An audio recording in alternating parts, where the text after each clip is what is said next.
The gentleman from Florida a moment ago talked about the fact that we defund UNRWA and we defund some policies that are pernicious. I agree with him. It's a part of the process that we carried out last year when we set out to change this institution to return to some sort of regular order, to have 72 hours to read bills, to be able to have single subject bills, to offer amendments on the floor, to actually have an appropriations process. We passed 7 appropriations bills off of the floor of the House. We passed 3 out of committee to the floor.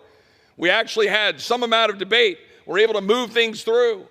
And we got some of our policy priorities, and we then sent them over to the Senate.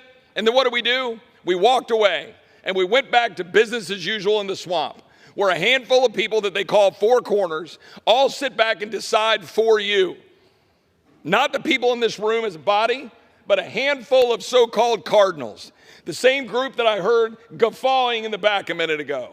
The same block of appropriators that think they're the ones that get to control the entire world and use our men and women in uniform as an excuse to undermine the national security of this country by spending money we don't have, by racking up debt to the tune of $1 trillion every 100 days, while funding all manners of sins with respect to transgender surgeries, abortion, tourism, funding the World Health Organization to give away our sovereignty, funding open borders with mass parole that led to the death of Laken Riley.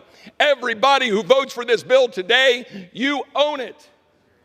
Don't go out and campaign this year saying you oppose this stuff when you write the check, because that's what's happening today.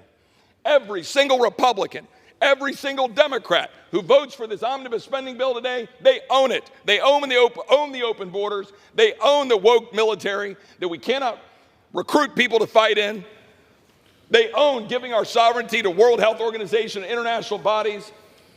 They own more funding for the Wuhan lab. Yeah, that's all in there. They own it. We should vote no. You want to win in November? Vote no. I yield back.